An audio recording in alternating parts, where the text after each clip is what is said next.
Hey guys, Desolate Magic here, and it's finally time for the release of the 5th mechanic from the Azorius Guild, which, let's be honest, everybody was extremely worried about, because even before the release of actual Azorius, like the actual guild, Azorius decks right now are toxic and ban-worthy garbage. Of course, Teferi and Nexus should have been banned like 6+ months ago, but Wizards can't find their own ass with both hands, so I wouldn't count on it. Well, lucky for all of you, they just chose to not give them a mechanic at all. You'll see what I mean after this brief additional spoiler. So we've got another split card. Split cards are back. I mean, they're not really back, they're just continuing, but we've got incubation or incongruity, and of course the article, preposition, whatever, is or, because you can only cast one or the other. I don't care what Wizard says the middle word should be.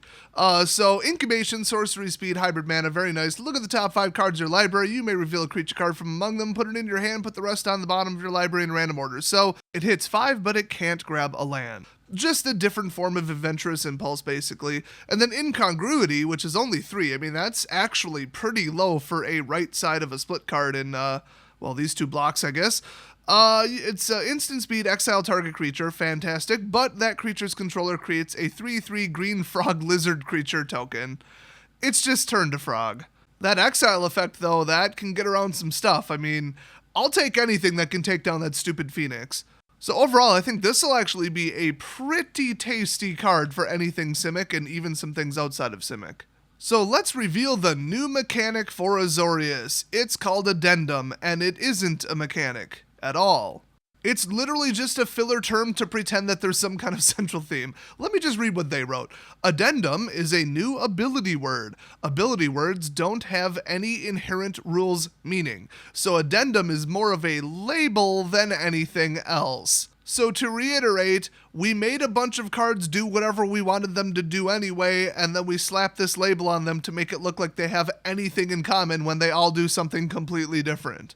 Now, the similarity that they share is, you have to cast it during your main phase. So, for this example, Sphinx's Insight, it costs 4 its instant speed, draw 2 cards, and then Addendum, if you cast the spell during your main phase, you gain 2 life, because everybody knows you would probably cast this during your opponent's end step.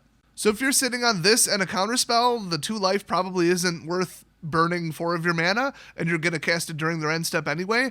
But if you top decked it, hey, why not? So pretty subtle in this case, but there are other examples of Addendum, and they're all completely different.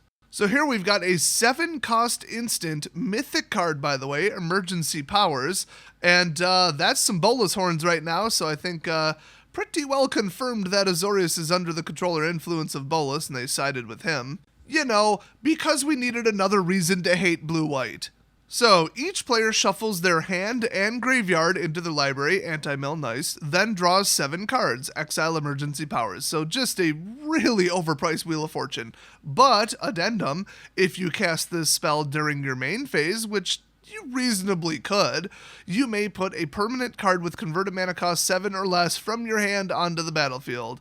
And I assume that's after the first effect, so you don't know for sure what you're going to pull, but it's any permanent card at all with a cost of 7 or less, and it says place it onto the battlefield, not cast it. So I assume that would include a land. So honestly, what reason would you have to cast this during your opponent's turn, except they just lit off a Chemist's Insight, boom, blast their hand. But then again, I mean, you're probably going to make them draw more cards than they had, because each player draws 7.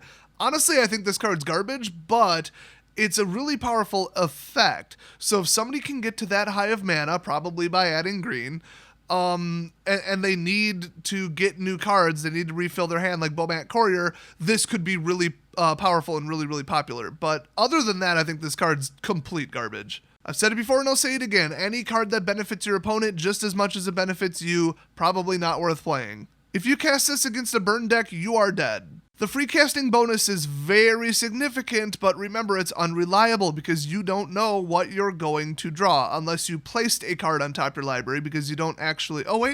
you do shuffle your hand and graveyard into your library, then draw 7, which means that you shuffled and then they cut. So actually, no, it's completely blind. So I really don't like this. I think this is more of maybe like a commander card or some other obscure thing. I don't think this is even 4 standard.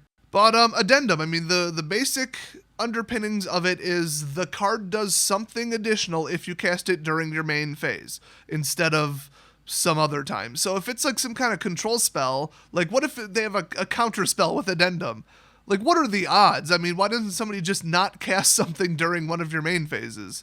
I mean, I'd hate to not have any control over it, and then anything else, you'd probably get a benefit for unleashing it on them during their end step. So it's like you choose which benefit you want, and it's probably a wash either way, maybe, depends on the circumstances. So overall, it seems really, really weak, way too subtle. I mean, I guess we'll see. They aren't just going to print something that's just useless and nobody wants right off the bat. I'm sure an Addendum heavy deck will like do something, and they might have like a meta keyword where it like does something for every spell you cast with Addendum or something. But right now it looks pretty weak, and I'm happy about that because everybody hates Azorius, especially right now. I mean, they're my favorite guild and it's one of my favorite color combinations, just not right now. So what I thought they would do and what I really wanted was either just bring back, what is that? I want to say arrest. That's not it. Detain, I think it was, where you can just shut down a creature completely and like martial law would let you move it around every upkeep. I think that would even hit non-creatures. That was a pretty good card. Where it's just like, okay, I'm going to choose one thing and temporarily shut it down, but you can undo it. Like, kind of just like Fairgrounds Warden, Ixalan's Binding, something like that, where it's like, you can undo it, but it's gone for now. That or rotating hexproof or some kind of special counter like a shield counter where they have to target it twice and then it has like temporary hexproof. So like they target it once, the shield counter goes away, they target it a second time, and then the spell actually resolves. I would have loved that. Just think about it. We need an ability that's halfway between insanely unbeatable hexproof and not hexproof at all, completely defenseless. In fact, there have been cards in the past that say like the first time this is targeted each turn, counter it. But I think it would have to be a counter, so that's not just like, oh, you've got to do it right now in the same turn, and then oops, the second one gets countered by a counter spell. I would have loved a single temporary anti-spell shield as a mechanic. That would have been wonderful. That or anything to do with name jamming, just any kind of meddling mage where you name a card, they can't play it, period. And we might still get that. We might literally get meddling mage. I mean, I believe that card was from Ravnica, so you never know. I'm so sick of one-trick pony decks. I mean, you got to get rid of Psychic Corrosion. You got to get rid of, I'd say, Arclight, but it would take some interesting wording to stop that from entering the battlefield. Hell, I'm sick of that other Rekindling Phoenix. That thing sucks. Just name Teferi and they're dead. Name Settle the Wreckage and you can actually play the damn game. We need that so badly. So hopefully, with the sheer volume of Azorius cards is going to be, we see something like that. Leave your best guess / wish list for Azorius down in the comment section, and I will see you guys next video.